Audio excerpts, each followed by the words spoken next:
Muy buenas tardes, estimado profesor. El día de hoy voy a presentar las respuestas del examen de DSP. Bueno, la primera pregunta lo que nos piden es de estas transformadas de Fourier y seguir todo este proceso, ¿no? Bueno, lo primero es, somete la señal a un tren de impulsos, es decir, esta transformada de Fourier, su magnitud, se va a repetir constantemente a lo largo del eje omega analógico. Entonces, obtenemos esta señal de aquí. Luego, posteriormente, lo que hacemos es que se va a convertir este tren de impulsos que está en continua, se va a convertir a discreta. Esta conversión a discreta lo que hace es justamente cambiar este eje de acá analógico a convertirlo en un eje W, que sería en este caso ya digital. Y posteriormente lo que ocurre es un downsampling. Este downsampling lo que hace es justamente disminuir la amplitud de la señal y también hacer que ésta se alargue, ¿no? Se convierta más, se prolongue más. Por lo tanto, si acá, digamos, es un cuarto, esto multiplicado por el factor de 4 va a convertirse hasta un medio, más, bueno, hasta uno. Entonces sería un medio, que es todo este espacio de acá, y un medio que sería todo este espacio de acá. Luego, como podemos observar hay un montón de áreas así. Y posteriormente, luego vemos lo que es esta región de acá, se somete a este filtro de acá, este filtro digital, lo que hace es que eh, básicamente acorta y únicamente hace una especie de convolución con la señal, ¿no? Y obtenemos esta versión de acá. Luego hacemos un upsampling, lo que hace es que la señal, estos extremos que se habían prolongado mucho, vuelvan otra vez y se sean más pequeños. Entonces observamos este caso de acá. Y posteriormente lo que hace es una conversión a tren de impulso, es decir, que va a convertirse de digital otra vez a continuo. Y obtenemos este caso de acá. Entonces, este va a repetirse constantemente. Y posteriormente, una reconstrucción ideal en este plano de acá, que sería aproximadamente como esto es 1000, sería hasta 1000 pi y menos 1000 pi, es decir, todo este espacio de acá, y esta sería tu señal obtenida. Luego, a la pregunta número 2, en este caso se hace un mapeo para tener filtro digital, se hace un mapeo del plano S al plano Z a partir de un filtro analógico a un filtro digital. Entonces, lo primero que se hace es justamente seleccionar los tres puntos en el plano S y a partir con seno y coseno le obtenemos los puntos y aplicamos el impulso invariante, ¿no? Acá la magnitud es fácil de determinar porque es únicamente la porción real del número, y lo mismo aquí, lo mismo aquí. Entonces ya sabemos cuál es justamente su porción real y cuál es su magnitud, y también ya sabemos cuál es su eh, posición, ¿no? En el eje real y en el eje imaginario. Esos puntos y esos puntos. Este es en el plano Z. Luego, la transformada bilineal es lo mismo, solamente que S es igual a 2 veces T por este factor de acá. Solamente que aquí lo que hacemos es reemplazarlo, de modo que pasemos la variable Z a un lado y el resto de valores numéricos al otro. Ahora tengo esta versión de acá, manejo su conjugada para quitar de la parte del denominador el, la porción imaginaria y obtengo este valor de acá. Con este valor de acá obtengo este número imaginario que sería el que estaría dentro del plano Z, y con esto obtener su magnitud que sería 0.726, y su magnitud lo utilizo para determinar si está dentro del plano Z, es decir, si es estable o no es estable. Luego lo mismo aplico para el segundo punto, solamente que acá es más fácil porque no hay una porción imaginaria. En el tercer punto aplico exactamente lo mismo porque solamente que acá varía la posición, varía un signo, y obtengo estos valores de acá. Así lo posicionaría dentro del plano Z, solo que uno no es estable, un punto no es estable, al menos con el mapeo bilineal. Luego, si hago el mapeo, en la tercera pregunta nos dice hacer el mapeo, en este caso, obtener un rango, ¿no? Entonces, sabemos que acá si quiero hacer el mapeo, lo que quiero hacer es que este eje de aquí, convertirlo a este eje de aquí, ¿no? Entonces, lo que yo busco no es tanto el factor, la porción real, sino la porción imaginaria. Entonces, me quedo únicamente con la porción imaginaria y trato de mapearla acá. Entonces, de esta forma hice lo mismo que en el anterior, solamente que en variables de b cuadrado y este valor de acá, que sería el factor imaginario.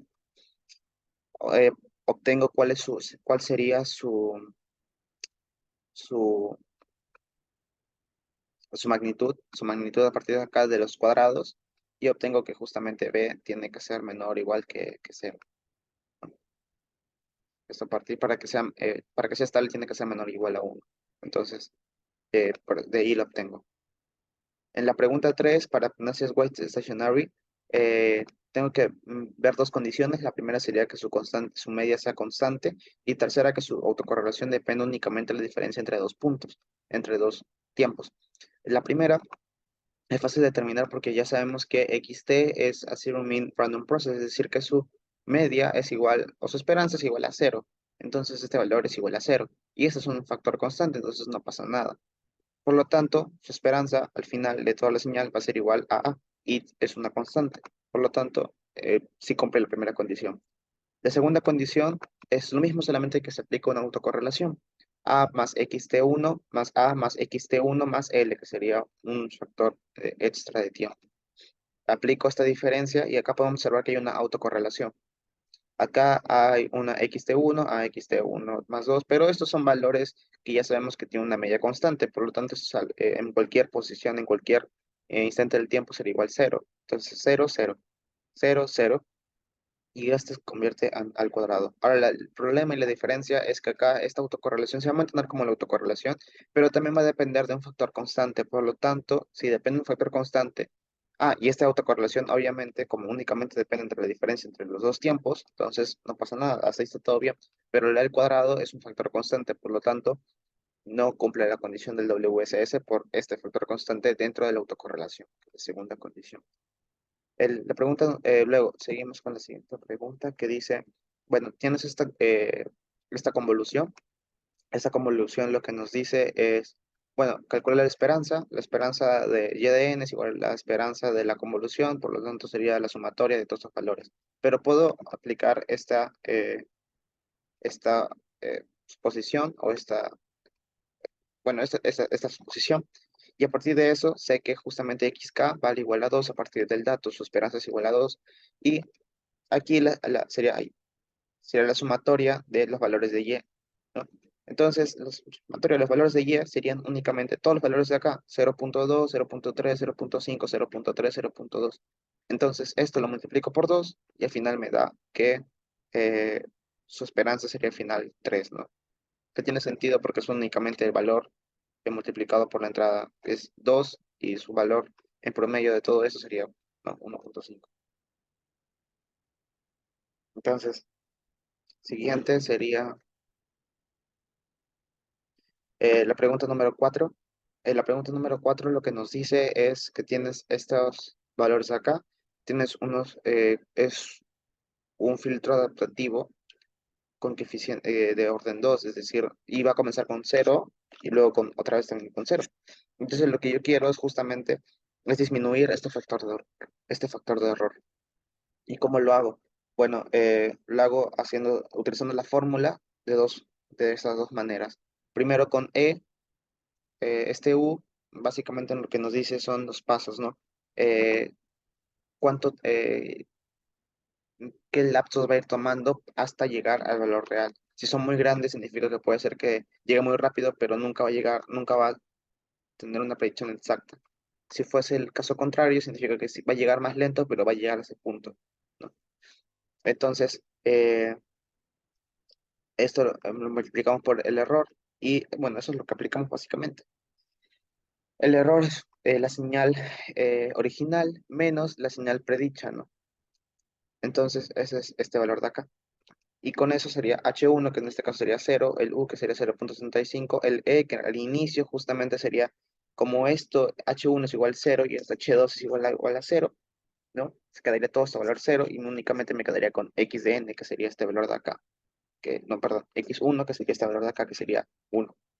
Entonces tengo que X es igual a 0.65. Y lo mismo que en este caso, solamente que acá el X, que sería N menos 2, 1 menos 2 me da X a la menos 1, y X a la menos 1 sería un factor aproximadamente por acá. Pero este, si no está dentro de los valores, es 0. Entonces lo tomo como si fuese 0.